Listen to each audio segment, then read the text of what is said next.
নমস্কাৰ মই এতিয়া নতুন দিল্লী আন্তঃৰাষ্ট্ৰীয় বিমানবন্দৰত বহি আছো 10:50 মই লণ্ডনলৈ উৰা মাৰিম আপোনালোক সকলোৱে জানে 1600 শতিকাত বা 1500 শতিকাৰ শেষৰ ফালে মহাপুৰুষ শ্ৰীমন্ত শংকৰদেৱে নৰনাৰায়ণৰ অনুৰোধত বৃন্দাবনী বস্ত্ৰ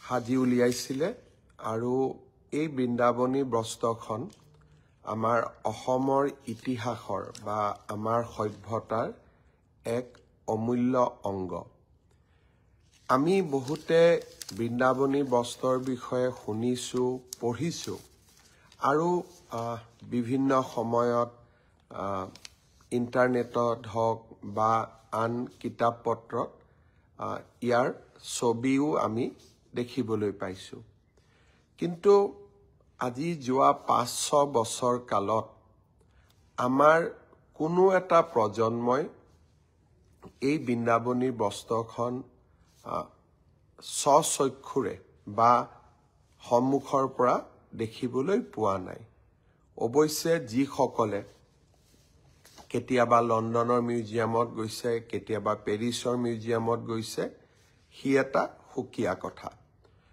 যোৱা কেইবছৰমান আগতে ময়ো লণ্ডনৰ মিউজিয়ামত এই পবিত্ৰ বৃন্দাবনী বস্ত্ৰভাগ দৰ্শন কৰিছিলো বৃন্দাবনী বস্ত্ৰ বুলি ক'লে আমি চমুকৈ ইয়াকে বুজিম যে ভগৱান শ্ৰীকৃষ্ণই বৃন্দাবনত যি লীলা কৰিছিলে যাক আমি ৰাস মহোৎসৱৰ সময়ত আমি তাক বিভিন্ন ভাওনাৰ জৰিয়তে প্ৰতিফলন কৰো সেই বৃন্দাবনত প্ৰভু শ্ৰীকৃষ্ণৰ লীলাক তাঁতশালেৰে মহাপুৰুষ শ্ৰীমন্ত শংকৰদেৱে এই বৃন্দাবনী বস্ত্ৰত অংকন কৰিছিল বৃন্দাবনী বস্ত্ৰত বকাসুৰ বধ কালিয়া দমন এই গোটেইবিলাক ঘটনা ইমান ধুনীয়া নিখুঁত চিত্ৰৰে সৈতে মহাপুৰুষ গৰাকীয়ে অংকন কৰিছিল যে তাক আমি নেদেখিলে আমি বুজিব নোৱাৰো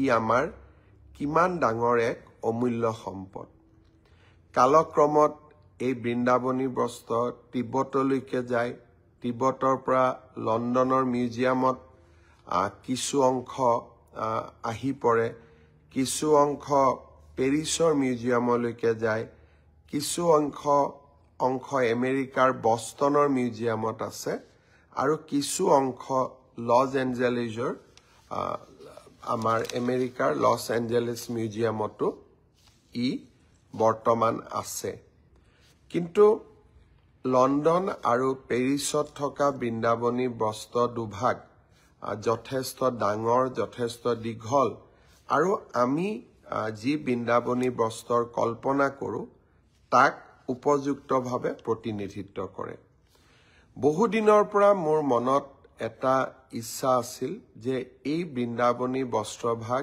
এবাৰ আমি অসমলৈ আনিব পাৰো নেকি আমি কোনেও ইয়াক সাধাৰণ যি জনতা কেতিয়াও লণ্ডন মিউজিয়ামত যোৱা নাই পেৰিছ মিউজিয়ামত যোৱা নাই আমি কোনেও ইয়াক দেখা নাই ক'ব গ'লে আমাৰ বহু প্ৰজন্ম এই বৃন্দাবনী বস্ত্ৰভাগ নেদেখাকৈয়ে এই পৃথিৱীৰ পৰা আঁতৰিও গৈছে আমি অসম চৰকাৰে অসমৰ সভ্যতা সংস্কৃতিক লৈ সদায় সজাগ আৰু আপোনালোকে দেখা পাইছে কেনেকে আমি 400 বছৰৰ জন্ম জয়ন্তীক লাচিত বৰফুকনক বিশ্বৰ বৰসভাত চিনাকি কৰি দিয়াৰ প্ৰচেষ্টা কৰিছিলো গুৰুজনাৰ জন্মভূমি বৰদোৱাক আমি কেনেকৈ সজাই পৰাই তুলিছো চৰাইদেউ মিউজিয়ামলৈকে বিশ্ব ঐতিহ্যৰ স্বীকৃতি অসমীয়াক ধ্ৰুপদী ভাষাৰ মৰ্যাদা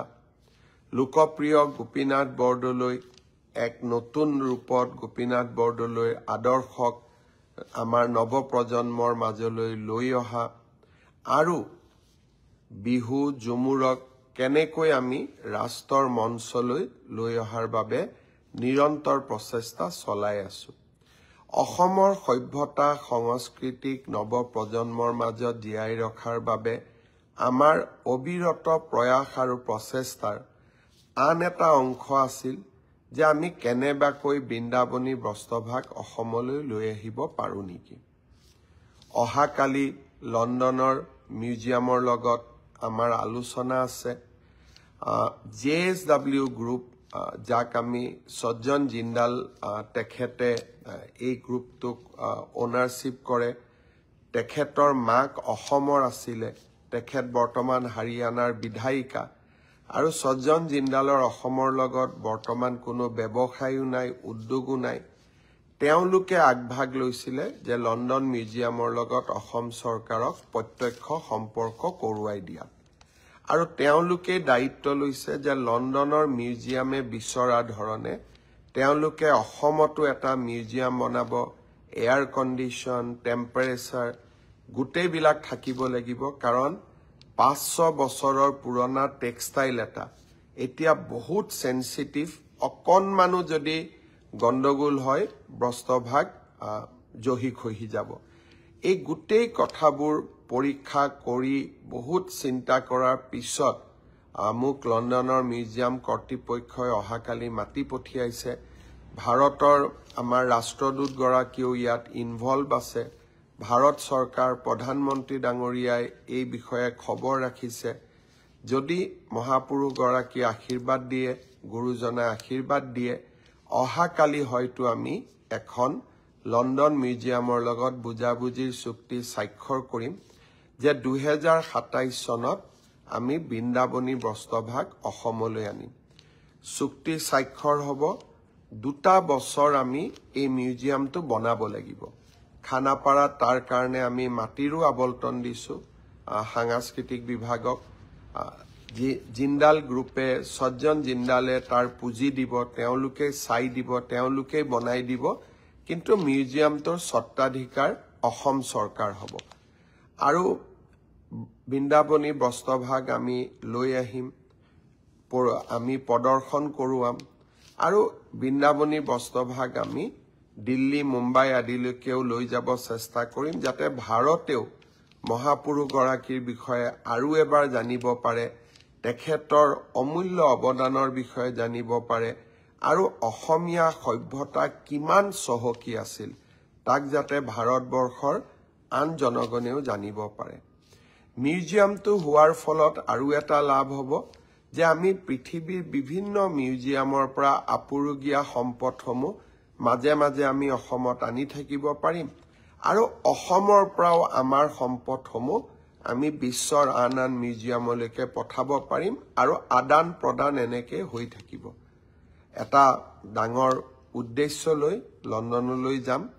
অসমবাসী ৰাইজৰ আশীৰ্বাদ বিচাৰিছোঁ, আৰু অহাকালি যদি গুৰুজনাৰ আশীৰ্বাদত সঁচাকৈ লণ্ডন মিউজিয়ামৰ লগত আমাৰ চুক্তি স্বাক্ষৰ হয়, মই আপোনালোকক লগে লগে এই বিষয়ে অৱগত কৰিম। যোৱা নিশ্চিতভাৱে 2 দিন মই নাথাকোঁ। 18 তাৰিখ ৰাতিপুৱাই অসমলৈ উভতি আহিম, আৰু সেইদিনাখনে আমি সকলোৱে জুবিন গাৰ্গৰ জন্মদিনটোত, উপজা দিনটোত আমি সকলোৱে অসমৰ চাৰিওফালে এটা বৃহৎ ৰক্তদান শিবিৰ আয়োজন কৰিছোঁ। 53টা স্থানত ৰক্তদান শিবিৰ অনুষ্ঠিত হ'ব। আমাৰ ভাৰতীয় জনতা পাৰ্টি, BPF, AGP, UPPL আৰু সদাশয় সকলো ৰাইজকে এই ৰক্তদান উৎসৱত বা ৰক্তদানৰ কাৰ্যসূচীত আমি যোগদান কৰিবলৈ অনুৰোধ কৰিছোঁ, যাতে আমি খুব বিনম্ৰতাৰে সৈতে জুবিন গাৰ্গৰ জন্মদিনটো পালন কৰিব পাৰোঁ। আৰু সেই উপলক্ষে মই চেষ্টা কৰিম যে মই 18 তাৰিখে যাতে উভতি আহিব পাৰোঁ, আৰু আপোনালোকলৈকে এই ভাল খবৰটো কঢ়িয়াই আনিব পাৰোঁ। পুনৰ এবাৰ আপোনালোক সকলোকে প্ৰণাম জনালোঁ, নমস্কাৰ জনালোঁ। বহুত বহুত ধন্যবাদ। জয় আই অসম, জয় হিন্দ, বন্দে মাতৰম। যিকোনো খবৰৰ বাবে যোগাযোগ কৰক 7099017330 লগতে 7099017110 নম্বৰত।